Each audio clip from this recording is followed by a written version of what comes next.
everyone, so I wanted to come on here and tell you guys my birth story. If you don't already know, I gave birth on March 28, 2020 to a baby boy. You can probably hear him in the background in the middle of the pandemic, and I did it without pain medication. That's something that I just personally really wanted to do. I guess I can tell a little bit about my pregnancy because I did not upload at all on this channel while I was pregnant. My pregnancy was fairly, I guess, easy as pregnancy can be, I guess. My main symptoms were acid reflux. I had a lot of acne in the beginning, a lot of like round ligament pain, and I had to like pee a lot. Oh, also, if you're not comfortable with hearing like about blood and peeing and periods and stuff, this might not be the video for you because you cannot talk about giving birth without talking about stuff like that. But yeah, so that was one of my symptoms, like using the bathroom a lot. And it was really hard because I was doing a lot of school visits at that time, so like trying to navigate using the bathroom a lot without actually getting up to use the bathroom in the airplane, because I really hate that, was kind of hard. But those are my main symptoms. Oh, also I really hated the smell of tortilla chips. That was like my big thing, and I hated hearing people like smack their food, and I still kind of hate that a lot. But yeah, my pregnancy was fairly easy. Of course, at the end, I started getting like really swollen, and like I was having a lot of chest pressure as he was growing, but he came 2 weeks early, so I will talk about that. So I wanted to have an all natural birth. I even went back and forth with wanting to do a home birth. This is like nothing against women who choose not to do that, or women who have had cesareans. This is not anything against them, because the goal is always to get mom and baby out healthily. But I just did a lot of research on it, and one book I really recommend for women who want to do like a natural birth is, I think it's Mama Natural something. I'll put it right here. But that book really helped me, and so did her YouTube channel. My mom gave birth to me without pain medication. She was very young when she gave birth to me all naturally. So I was like, if she can do it, I can do it. And then also my grandmother had 6 kids all naturally. And I just looked at the benefits of it, and I just wanted as little medical intervention as possible. Of course, if it was necessary, I definitely would do it, but I just wanted as little as possible. I just wanted to let my body kind of do its own thing. And I just read about the benefits of doing it like that, and I didn't want anything to come between me breastfeeding, because it was really super important to me. So yeah, so with that in mind, I did have a doula. Actually, at the delivery, she wasn't able to be there because of the pandemic and all the rules, but I will get into that. But I did have a doula, and she was excellent. We met a couple of times a month, and we practiced like birthing exercises, and I would reach out to her for advice for things. In the beginning, I did have an obstetrician. I actually changed obstetricians 3 times before I finally found a midwife team that I liked, because I just had some really odd experiences with obstetricians during my pregnancy. I remember one time with one obstetrician that yes, I remember one time with one obstetrician that we talked to. We asked her about prenatal vitamins and what kind of prenatal vitamins I should take, and she actually told us that I could take Flintstone kid vitamins in place of prenatals, and I felt like that was absolutely ridiculous, and we never went back. That was one instance. I just did not like the way that it was going for me, so I was like, I want to switch to the midwives team. I switched 3 times. Do not feel ashamed for switching obstetricians if you don't feel comfortable, because they are going to have to be so like intimate with you with the delivery. So make sure you feel like super comfortable with who is delivering your baby. So it was a team. I think of like 5 midwives. Every visit I would meet with a different one, so I could get to know everyone before I delivered. But since I started going there so late, and then he came early, I didn't meet everyone, but I ended up meeting the 2 ladies that were in the labor and delivery with me, were the 2 that I always saw. I was very glad for that. I think things started like revving up a week before I gave birth. So a week before I gave birth, I went to the midwife appointment, and I was 36 weeks. So they said they were going to start checking my cervix every week until I gave birth. Yes. At this point, the doctors are putting all this the doctors were, yeah, he's trying to tell how it was in the womb for him. Oh, so at this point, they were putting all kind of regulations on the hospital. So at this point, we found out that we weren't going to be able to do the hospital tour, which he ended up being born on the day that I scheduled my hospital tour, so I ended up working out. And Rob, my husband, was not going to be able to come with me to any prenatal appointments. And the big kicker, no one could be in the room except for one other person. Originally, I had it to where it would be me, my mom, and my doula, and Rob. But then they were saying like only like the significant other or another person could be there.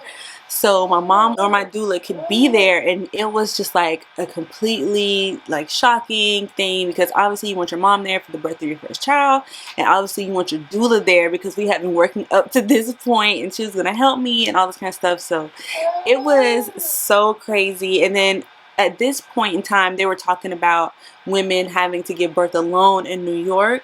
And I was like, guys, this is terrible. This is so wrong. You cannot force a woman to give birth alone. Like, you need somebody to advocate for you. If you can't speak up for yourself, like, it is, oh my gosh, I couldn't even imagine. And so this is when we started talking about maybe doing a home birth, because maybe a home birth would be better. Everyone could be there and all that kind of stuff. I went to the doctor's appointment and I had to go in alone. They checked my temperature on the way into the hospital. They wouldn't even let you in if you had a fever. I went in and I talked to my midwife, and she checked my cervix, and she, first of all, the whole checking of the cervix is like, I did not know it was going to be like that. I knew what she had to do, but I didn't know it was going to be like that. So I won't get too much into it. But she checked my cervix and she was like, oh, you're already 1 centimeter dilated. And I was 36 weeks at the time. So I didn't know how fast things could progress, but I felt like I was going to give birth early. But I was like, oh, okay, well, it's good that I'm already starting to dilate. So I know that I probably won't go over 40 weeks. Right after that, I had my doula appointment. We told her, and she was like, oh yeah, the process, like your body is getting ready. She showed me how to use like a breastfeeding pump at that appointment and how to tie like a baby wrap and stuff like that. So everything was good. That day, when I used the bathroom, I would see like tinges of pink. My doula and my mom was like, oh, your mucus plug is probably starting to come out like slowly, because everyone's doesn't come out like in a big gush. It started to come out like slowly. And then I called the nurse, the midwife, and she was like, oh, it's probably when she checked your cervix, maybe she like hit something. So I still was just thinking like I had all this time. I was like, oh, okay, you know, like things are starting to rev up. So since my hospital tour was canceled for the 28th, on the 27th, I was like, you know what, my due date is in 2 weeks, so I'm going to use this weekend to like pack my hospital bag. So I got up and I had wrote down like my to-do list in my planner that day, like pack my hospital bag, like wash baby clothes, blah blah blah. This is Friday, March 27th. So I go to the bathroom. This was around like 11 or 12, like noon. And I realized that I had like more, like it was tinged pink again, but just a little bit more. And I was like, this is a new development. I need to get up and tell my doula and stuff like that. So I go tell my husband like, hey, you know, something is happening. I don't know. And then right when I'm standing there, water just starts coming down my leg, just sliding down my leg. And then we were like, did you see that? Did you see that? So my water broke. So then I called my mom. I was like, what are you doing? She's like, oh my gosh, okay, I'm coming. So then like everything just geared up. I came out of the bathroom. My husband was already starting to pack the bags. Mind you, I had set the day aside to get this stuff ready, but now we're like rushing, and then none of the baby clothes are washed. So my mom's like, she's washing the baby clothes, we're packing bags. I'm talking to my doula on the phone. At this point, we knew that she wasn't going to be able to be there, so she was like, she was going to come help me labor at home as long as possible. When the contractions really started to get bad, then we would all go to the hospital and she would like see me out to the hospital. But at this point, I wasn't feeling like I was having contractions. Even the night before, in the middle of the night, I was having like a back pain, but it kind of just felt like, oh, I slept wrong. And that's how it felt all day, like, oh, I must have slept wrong. I didn't feel like I was having like contractions for most of the day. So my water like officially broke at like 12:30. I was like, it's no need for you to come yet, like we're just getting stuff together, nothing hurts, so you can just like stay where you are. Like when things start to hurt, I'll call you. I made it a point to eat because I knew that once things started revving up, I wouldn't eat, and I didn't know how long I was going to be in labor. And I know they tell you not to eat, but it was still so early and I wasn't having any contractions yet. So I had some dates, a banana, some cereal, and some raspberry leaf tea, because they say that can like help your labor along.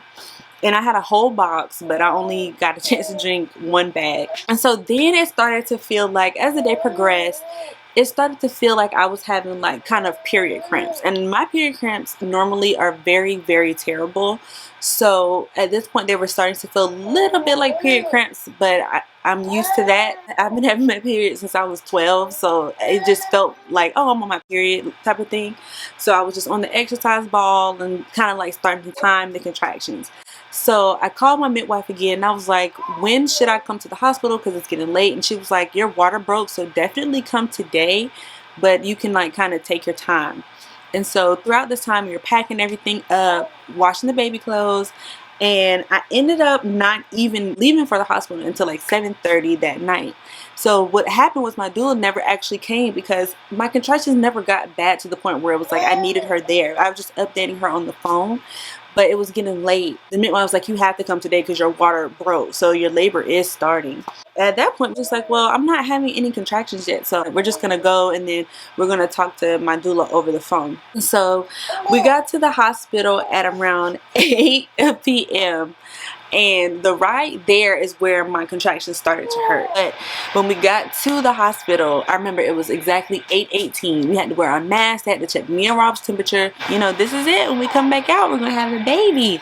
So we went inside. They checked me in. It was super easy. The hospital was so empty. Like the labor and delivery part, it was so quiet. And it was my first time ever being in there because the hospital tour that was originally scheduled for the day I delivered was canceled. So we get to the hospital and they put me in triage, and at this point I'm 3 to 4 centimeters dilated already. I can feel my contractions starting to pick up. They were like a step above what I feel during my period at this point. And you can read the contractions on the screen, so I could see when it's coming. I would actually recommend that if you're in labor and they tell you that you can see it on the screen, kind of just don't look, because you start to anticipate it a little bit. They put me in a room, and I remember them saying I wanted a I wanted a wireless monitor for my stomach. You know, they put a monitor on you to check like the baby's heart rate and stuff, and I wanted a wireless one because I wanted the freedom to walk around, get on the exercise ball, get in different positions. Like me and my doula practiced, and they were like, okay, so you have to choose between a wireless monitor or a room with a window.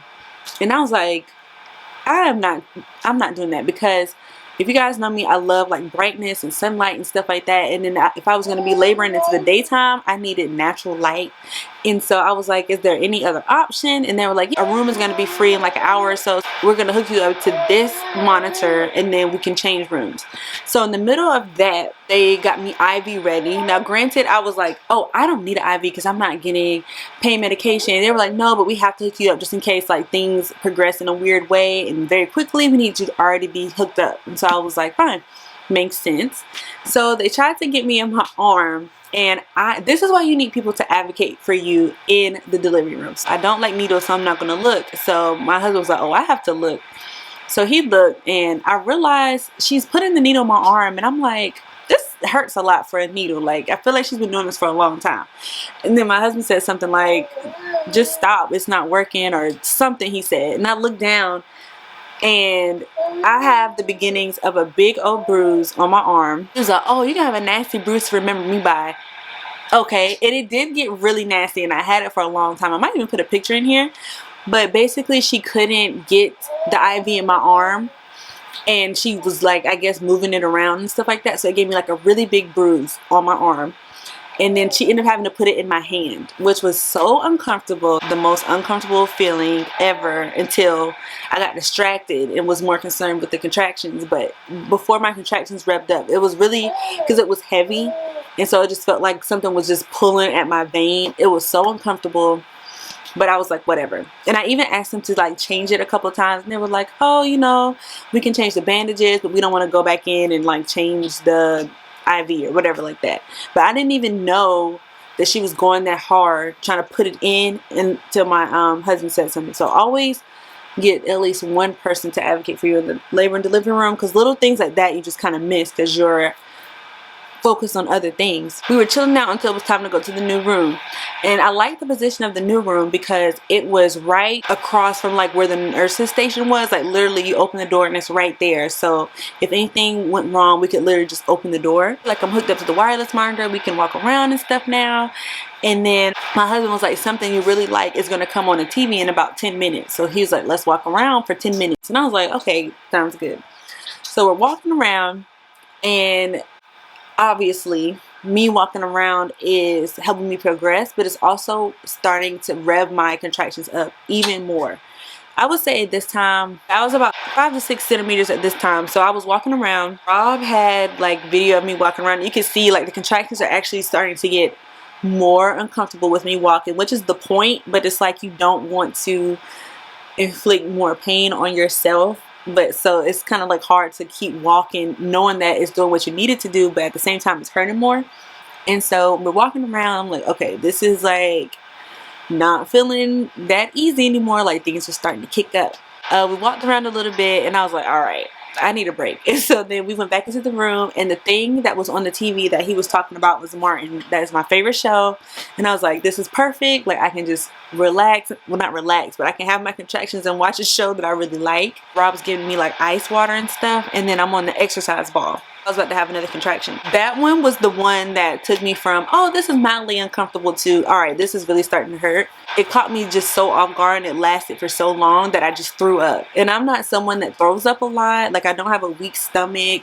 I don't like throwing up. If I can avoid it, I can. So I was like, oh, this is starting to get a little real.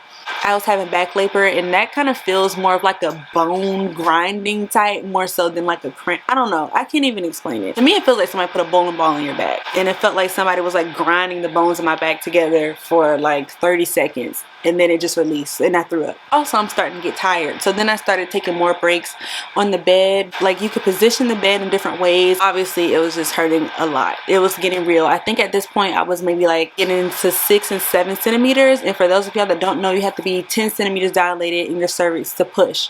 You guys know that my doula cannot be in the room with me, so Rob is like texting her and his mom and my mom and keeping them updated. The doula, of course, she was supposed to be there, but she couldn't, so she's just like kind of giving Rob advice to give to me while I'm going through the labor, and I'm doing like the stuff that we practice during like our appointments. And so the hospital said that they have doulas on staff. They asked me, like, you know, do you need a hospital doula? It comes like free with your labor and delivery. And I was like, oh yeah, cool. You know, since my doula can't be there, maybe just having another doula there can like help me. I got to the hospital like 8 o'clock. And I remember maybe around 11, I asked again, like, you know, I did request the hospital doula. And they're like, well, we told her that you were in labor. I don't know where she is. By the time I was like 8 centimeters dilated, I just forgot. I was like, maybe she got busy. Someone else had priority over me. Like maybe someone asked before for the doula. So me and my husband, we had our own like system going on. Like sometimes I would want massages with some contractions. I wouldn't want anything. I just need to like get through the contraction on my own. It depended on what kind of contraction it was. Out of nowhere, at 8 centimeters, the doula comes in. Now, 8 centimeters is almost 10 centimeters, which means that I was in a lot of pain. And I feel like she came at like 4 o'clock in the morning. I forgot she was coming, and she just came with like the total wrong energy. Like we have the lights off. I'm in pain. She just walks in. She's just talking, and she's trying to get me to talk. And I'm like, I don't feel like talking. And it was just like, honestly, if someone would have said, the doula's here, do you want us to send her in? I would have just said no, because I don't know, she was not good. That I can't even put it in any other type of way. She just was not good. She wasn't doing anything differently than what my doula said to do or what me and Rob were already doing. And I feel like she was just kind of observing versus helping, and just her being there, just observing and not helping was getting on my nerves. When you're going through labor, you want things a certain way, and her just like kind of being there and kind of just like trying to make small talk and giggling and stuff was getting on my nerves. But I was still trying to be polite at the same time, so that ended up with just me not saying anything to her for most of the time. So after this is the infamous popsicle incident. So at this point, I'm in a lot of pain, but I'm starting to get hungry again. So I'm so glad that I ate when I did, because I would have been starving. And so I was like, is it past point for me to eat? And my nurse was like, yeah, you can't eat anything. You can only drink ice water. But she was like, oh, I can give you a popsicle. And I was like, that was the best thing she ever could have said to me. I was like, really? And she was like, yes, what flavor? And I was like, cherry. What did she say? She said, oh, red, my kind of girl. Yeah, she was like, oh, red, my kind of girl. And I was like, yes, like I'm about to do this. I got a popsicle. It's gonna be nice and cold and just good. So she bought me the popsicle, and I have a picture of myself eating it. It was so good. And then with the next contraction, literally, I threw it up. At this point, I was at 8 centimeters, and the midwife team was like, oh, we're gonna have a baby by 7:30. We're gonna have a baby by 7:30. And I think this was probably like around 5 or 6 o'clock in the morning. And I was so tired. So at this point, I was trying to take a nap in between my contractions. Like the contractions would wake me up, I'd fall back asleep. This is when my contractions started to stall a little bit. They were getting farther apart instead of closer together. And so my husband texted my doula. She was like, she needs to rest. Her body's probably tired. Just keep her, you know, taking a nap and let her get her energy back up and start walking around. And so I was so tired, I really just wanted to lay there and sleep. But as I was trying to sleep, my contractions were getting farther and farther apart. Rob suggested I walk again. And at this point, I was in pain and I was tired. So I didn't have the energy to walk around the hospital. So I was like, I'm gonna just walk around the hospital room a couple times. So I did that, and it was just hurting. And I just was tired of feeling the pain. I don't know. I was just tired of feeling the pain. I knew that I had to feel the pain to get to the baby, but at the same time I was just tired.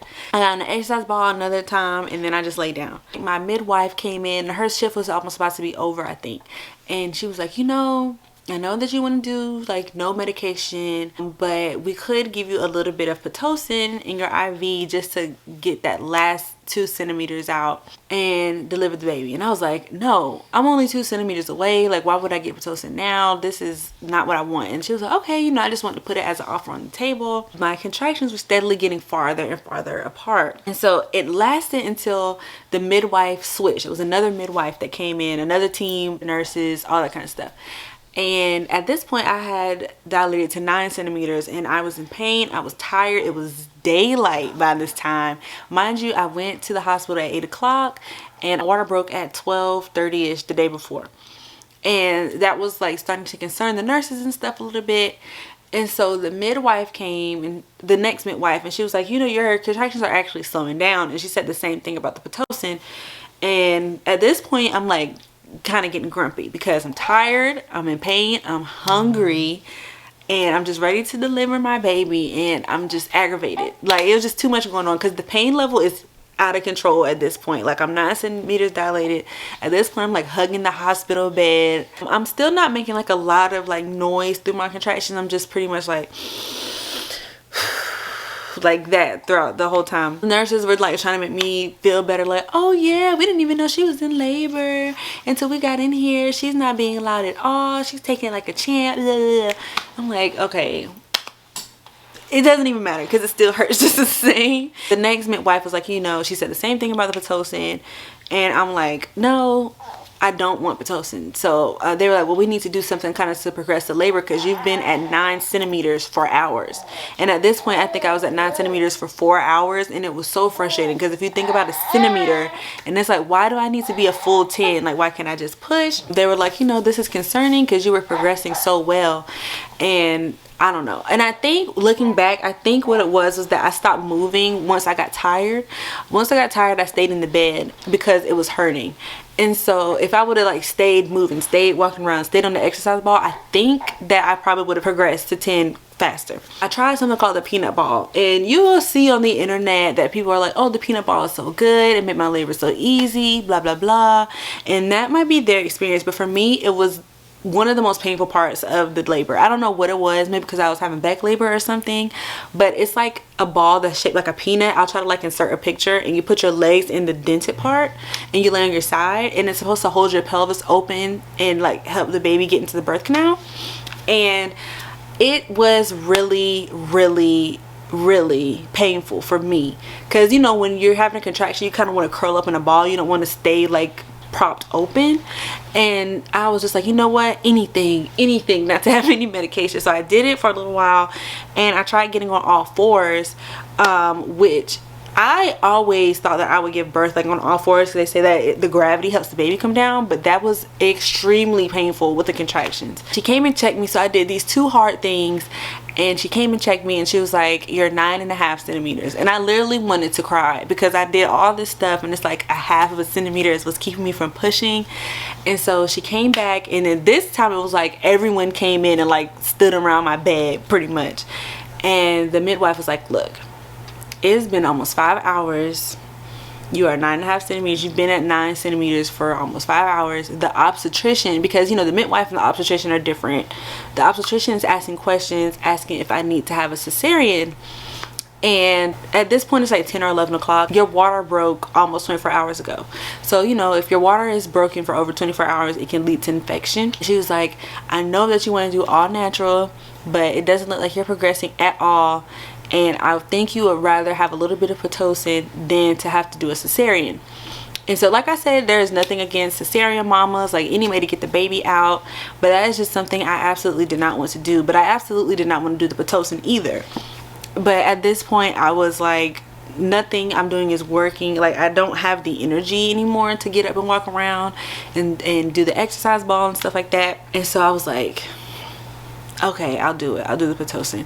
And for those of you that don't know, pitocin is like a synthetic form of oxytocin, which is like the hormone that comes out like when moms breastfeed and things like that, and it helps progress the labor. So this is a synthetic form, and I did not want that because I didn't want any like medical intervention pretty much. And so I felt really kind of like down about it, but at the same time I was also ready to give birth. And I did feel a little bit of resentment after I gave birth because I was so close to having an all natural birth, like I was half a centimeter away.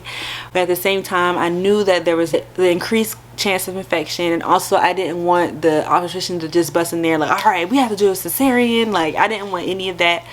And so I was like, all right, let's do it. So I was so like almost stubborn about it a little bit. When I talked to my doula afterwards, she was like, you know, it might have could have been an ego thing that I had to get over. Like, I don't know, maybe I was so wrapped up in having like an all natural birth that I was forgetting the most important part. I'm just getting the baby out. But I was still upset. But I was like, you know what? I was like, let's just do it. Let's just do the pitocin. It contracts your body. Those contractions were the worst contractions ever. They are way worse than natural contractions. Way worse. A jerking motion. It felt like my uterus was hiccuping. Like it was like that. And it hurt really bad. So at this point I'm not like breathing in and out slow anymore. I'm like yelling out, and I'm just ready to push. I'm like, I have to be ready to push.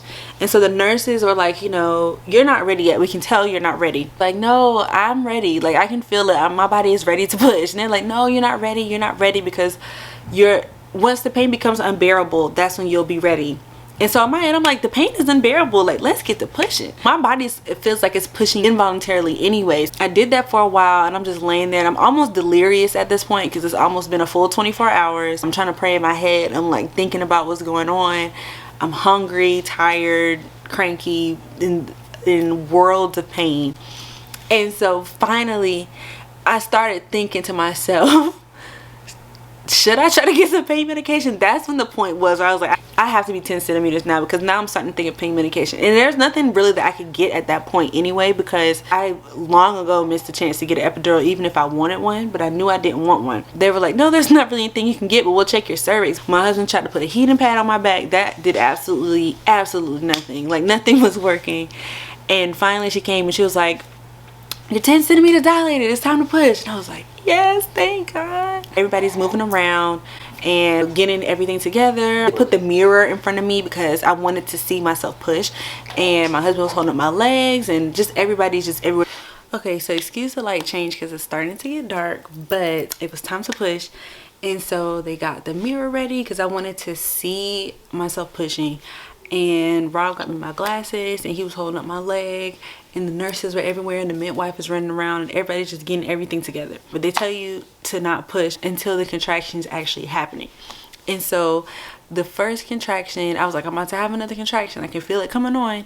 And they were like, okay, we'll call this a practice push or whatever.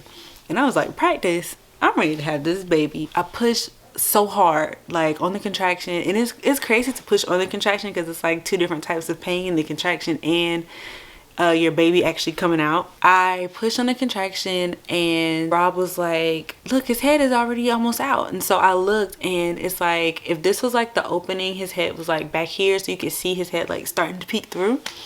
And I was like, okay, I can do this, I can do this. And I was so ready to push again, but you know, I was only pushing on the contraction. So I had another contraction, and this time literally it felt like my body was ripping apart. Like, it literally felt like my body was starting to rip apart. It hurt so bad. I think this was the ring of fire. And basically the ring of fire is when your area down there, the baby is like starting to stretch that skin and crown, and basically his head is starting to come out. And so it hurt so bad. That is the loudest I've ever screamed in my entire life.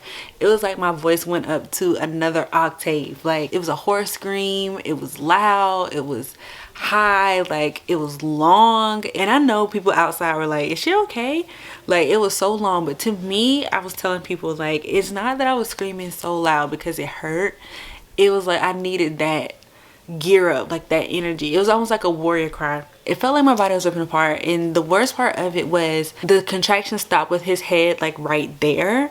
And so, you know, you're only supposed to push on the contraction, so his head was like right there holding me open until the next contraction. And I just had to lay there, and I was like, can I push, and it was like, no, don't push until the contraction comes. It's gonna be worse if you try to. I was thinking, in the next contraction, he's coming. Like, I'm about to push him out. I don't care if my whole body rips into two, I'm gonna push him out. And so I felt the next contraction, and I pushed with everything I had. It literally, like, if I said that it felt like I was ripping apart before, this part I really felt like my body was going like this. Like, and I guess in a sense it was. It just hurt so bad, but I was like, if I push through it, I won't have to experience the pain anymore. And so I was like, I'm just gonna push him out, push him out, push him out. I didn't even look this time. I looked with the first two pushes. The third push, I did not look. I was like sideways like that. Rob was like, he's out, look, he's already out, he's already out. And so then I opened my eyes and I looked, and the nurse was handing him to me. He was crying. You know, like babies, when they come out of the birth canal, their head is like still cone a little bit. So he had like a cone head. He was covered in the white stuff. I forgot what it's called, but they left it on him because at my hospital, they had like a natural philosophy. So they don't wash the babies for the full 24 hours because that stuff, I cannot remember the name. I'll put it right here. Helps with a lot of different things like moisture and breastfeeding and bonding and skin to skin and all that kind of stuff. So he had that stuff on him for 24 hours and blood and everything. And so they gave him to me. He was covered in it. He was already crying when I looked up. So I'm like wondering, like, was he crying inside of me? Like, because literally when I looked up, he was already crying, and I just reached my hands out for him. And Rob said, I said, my baby, my baby. So they gave him to me. They put him on my chest. And then I was like, Rob, look at him, look at him. And Rob was crying. I was crying. The baby was crying. So we're just crying family right now. They put him on my chest, and babies have that instinctual, like, he's looking around for my boob or whatever. He's already, his eyes are like open, and he's looking around like for my boob to breastfeed. And started breastfeeding immediately. I'm so thankful that he latched. They were like, Rob, do you want to cut the cord? And he was like, yeah. So I watched him do it, and I was like, oh my goodness. And I looked in the mirror, and the cord is still like hanging out of me, and it looks so long, and I'm like, oh my gosh. And so he cut the cord. He said it felt like a gummy worm, and I wish I would have touched it. I don't know why I didn't. It was just so much going on. He cut the cord, and then it was time for me to, well, it was a couple of minutes, and it was time for me to deliver my placenta. And I will spare you the pictures, even though I sent it to all my friends, of my placenta. It was huge, and I was like, I cannot believe that this was in my body along with my baby. I think that was just like pretty much it. They started cleaning up and making sure everything was good with me. I did not tear at all, so I could only imagine how it could feel to tear, because it literally felt like I was ripping open. When I was pushing, I thought that I just tore all the way, and I didn't tear at all. So I can only imagine how it feels to tear. That was pretty much it for the labor. I called my mom and my grandma, and we were all squealing on the phone. I was kind of trying to recap everything. We called Rob's mom, and we told my doula and everything like that. We took some pictures. I used the bathroom, and it actually did hurt to use the bathroom for a couple of days after that. Even though I didn't tear, I had like something similar to when you scrape your knee. I had that. And so they put me in the postpartum room, and I talked to a lactation consultant and all this kind of stuff. And so then it was like the postpartum part of the labor and delivery with me and Rob and my son. And that was actually really, really good. I really do like that hospital. Everyone's coming in every like 3 hours to check on you, so you're not really getting any sleep, but I do appreciate that. He was just sleeping so much, and I don't know, it was just like a really peaceful experience. So even though I was really sad that my mom and my doula couldn't be there, I do feel like it was just like a really intimate like family time. Me and Rob really connected on like the labor part of it, and I didn't have so many other voices in my ear. And I know that my mom probably would have been so panicked to see me like in the state that I was in, because I was really going through it. Yeah, so it was just a really great experience. It was like one of the best days of my life, even though all the pain and stuff. And then, you know, they always say that you slowly start to forget how intense the pain was, and I feel like that's true. I remember how bad it hurt, but I don't remember exactly what it feels like. Like if I really think about it, I can remember, but I mean, it is starting to fade. And I would show you guys him right now, but he is sleeping. But I think I might try to come back on camera and get some footage with him when he gets up. But yeah, so that was my birth story in the middle of a pandemic. No pain meds, even though I did have a little bit of pitocin, which is not a pain med, but it's still a little bit of medication. Like I said, I was kind of feeling a little like disappointed about that, but it's not that big of a deal, because as we all know, whether it's pitocin, cesarean, induced, natural, home birth, hospital birth, whatever it is, the goal is to just have a healthy mom and a healthy baby. Next time I definitely will try to go 100% natural. But thank you for tuning into my birth story. Like I said, I will try to get Bear on camera when he wakes up from his nap. But let me know if you have any questions, if I missed anything. I would talk about postpartum. I think that would be like a whole nother video, because the postpartum experience is people call it the 4th trimester, and that is definitely accurate, because it is its own thing, I feel like. And I feel like we don't talk about it enough, so that's a whole nother video.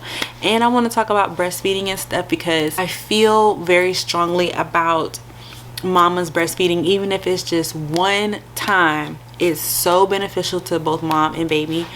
But we're not gonna get into that. But anyway, thank you for tuning in to my channel and my birth story. And I hope it encourages mamas who have to give birth during all of this, or who wants to give birth without pain medications. If you want to, and you don't have to have a cesarean or anything, you can do it. Believe in yourself. The pain is only for at the most 2 days. And yeah, thank you for tuning into my channel, and I will talk to you in my next video. So this is much later, and Bear's up from his nap, and he wanted to say hello. Are you gonna let Daddy see that big smile? Huh? Let Daddy see that big smile. Huh, Daddy's big boy? No. Yeah, there it is. What's that? Hey. Is that Mommy and Bear? Say goodnight, Bear.